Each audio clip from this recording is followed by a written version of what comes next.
বেশ কিছুদিন যাবৎ আমি অনেক কিছুই ফেস করছি, ক্যারেক্টারের উপর দাগ লাগানো, ফেক ছবি থেকে শুরু করে আরও অনেক কিছু। তবে এখন পর্যন্ত আমি কোনো কথারই জবাব দিইনি। তার একটাই কারণ যে আমি কারোর সাথে কোনো কন্ট্রোভার্সিতে জড়াতে চাই না। তার মানে এই না যে আমি কিছুই জানি না, আমি সবই জানি, ঠিক কারা কারা এসবের পেছনে রয়েছে। আর সব থেকে কষ্টকর ব্যাপার হচ্ছে এর মধ্যে অধিকাংশই আমার গিল্ডের মেয়ে রয়েছে। ওই যে একটা কথা আছে না, প্রত্যেকটা বিশ্বাসঘাতক একসময় বিশ্বস্ত ছিল। বিষয়টা হচ্ছে এমন, তারা বছরের পর বছর আমার পাশে থেকে দিন শেষে আমার পিঠে ছুরি দিয়েছে। তাই বলে যে তাদেরকে আমার ছুরি দিয়ে আঘাত করতে হবে বিষয়টা এমন না। তাহলে তাদের আর আমার মধ্যে তফাৎ কি রইল? আমাকে বদনাম বা আমাকে কষ্ট দিয়ে যদি কেউ খুশি হয়ে থাকে, তাহলে তাকে তার খুশি মোবারক।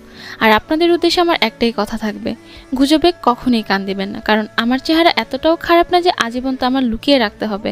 একদিন না একদিন আমার আপনাদের সামনে আসতেই হবে, আর সেটা হবে আমার অফিসিয়াল ফেসবুক পেজ বা ইউটিউব চ্যানেল থেকে। কিন্তু কিন্তু কিন্তু আপনাদের কাছে আমার একটাই প্রশ্ন, অ্যাজ আ গেমার আপনারা আমাকে জাজ করবেন আমার গেম প্লে দিয়ে, গেম আইডি বা আমার বিহেভিয়ার দিয়ে।